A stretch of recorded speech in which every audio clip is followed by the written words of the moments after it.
देश भर में प्याज की कीमतें लगातार बढ़ रही है, वहीं राजधानी दिल्ली में भी प्याज की कीमत है उछाल पर है। इसके साथ ही दिल्ली में पॉल्यूशन का स्तर भी लगातार दिन प्रतिदिन बढ़ रहा है।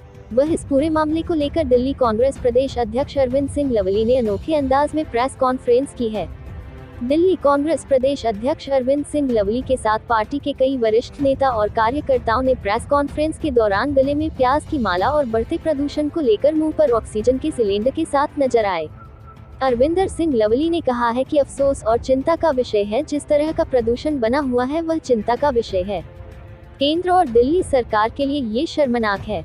इनकी कोताही की वजह से ऐसे वातावरण में दिल्ली वासियों को रहना पड़ रहा है, क्योंकि दोनों सरकारों ने कोई काम नहीं किया। हमारे निगम के पार्षदों ने एक सप्ताह पहले निगम प्रशासन को चेताया था, बावजूद इसके सरकारों के कानों पर जू नहीं रेंगी। वो समय दूर नहीं जब GRAP-4 दिल्ली में लग जाएगा। राजधानी की ऐसी हालत के लिए केंद्र और दिल्ली सरकार जिम्मेदार है। अक्टूबर के महीने में ही सरकार जागती है।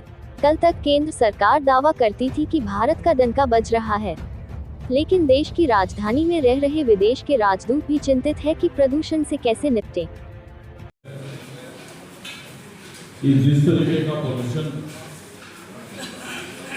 आज दिल्ली और निश्चित रूप से हम सब लोगों के लिए जहां चिंता का विषय है, वही मैं समझता हूं कि दोनों सरकारों के लिए, चाहे वो केंद्र की सरकार है चाहे वो दिल्ली की सरकार है, इनके लिए एक शर्मनाक विषय होना चाहिए कि आज इनकी कोताही की वजह से दिल्ली के लोगों को ऐसी सांस में, ऐसे वातावरण में रहना पड़ रहा है, और केवल इसलिए समीर भाई आप उधर आ जाना, नाजिया जी को आना, और केवल इसलिए इन दोनों सरकारों ने कोई काम नहीं किया।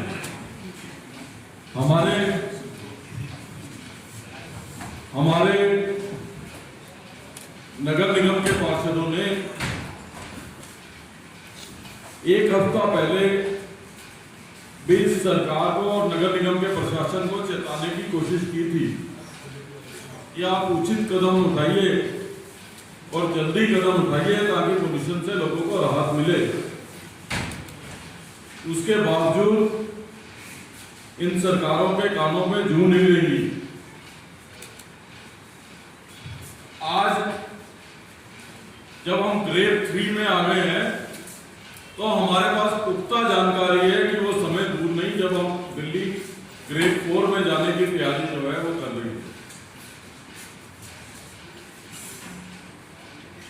ग्रेड 4 और ग्रेड 3 में दिल्ली की राजधानी आ जाए, ये देश की सरकार के लिए और दिल्ली की सरकार दोनों के लिए इससे ज्यादा शर्मनाक कुछ हो नहीं सकता। और ये केवल इसलिए हो रहा है कि ये दोनों सरकारें अक्टूबर के महीने में ही जागती हैं और पूरा साल हाथ पे हाथ रख के एनवायरमेंट के 10 पार्टिकल क्यों हो रहा है, उसका मेजर रीजन है कि सरकारी जो इंफ्रास्ट्रक्चर के प्रोजेक्ट है, मेट्रो जो इस बात के लिए जानी जाती थी कि वो समय से पहले अपने काम खत्म करती है, उसके प्रोजेक्ट 5-5 साल डिले हो रहे। तो मेट्रो का काम तो सड़कों पे ही होगा, कहीं घर के अंदर तो होगा नहीं। अगर कोई प्रोजेक्ट 3 साल में खत्म होना था, वो 8 साल तक चल रहा है, तो यानी वो 8 साल तक धुआं उड़ा रहा है, मिट्टी उड़ा रहा है, उसकी वजह से पोल्यूशन हो रहा है, फ्लाईओवर्स डिले हो रही है। और जिन सड़कों के ऊपर मेट्रो और पुलों का काम होता है तो नेचुरली वो सड़कें भी खराब होती हैं, तो उसके बाद वो सड़कें रिपेयर नहीं हो रही, जिसकी वजह से मिट्टी जो है एयर में जाती है। फुटपाथ टूटे हुए हैं, सेंटर वर्जिस टूटे हुए हैं, उनपे ग्रीनरी नहीं है। तो इन सब प्रोजेक्ट्स को टाइम से करने की जरूरत है, सड़कों का रिपेयर रेगुलर करने की जरूरत है। मुख्यमंत्री शीला दीक्षित, मैं उनके मंत्रिमंडल में लंबे समय तक, यहाँ मंगतराम सिंघल जी बैठे हैं, किरण मालिया जी बैठे हैं, हम 3 मंत्री बैठे हुए हैं जो उनके मंत्रिमंडल में सहयोगी रहे।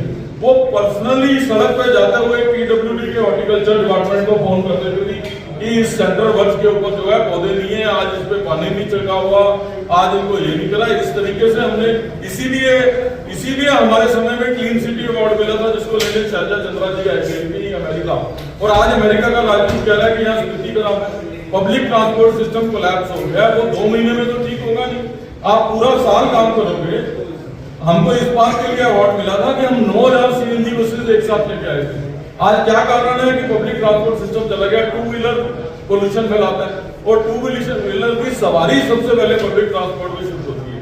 अगर पब्लिक ट्रांसपोर्ट अच्छा हो तो अपने आप जो है पोल्यूशन कम हो जाएगा।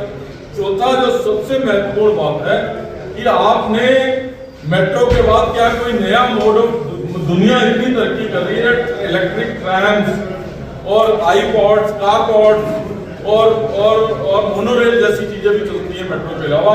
आपने पिछले 8 सालों में केंद्र की सरकार ने या दिल्ली की सरकार ने कोई नया मोड ऑफ ट्रांसपोर्ट दिल्ली में इंट्रोड्यूस करने की कोई स्कीम बनाई है क्या? इससे ज्यादा शर्मनाक स्थिति क्या हो सकती है दोनों सरकारों के लिए?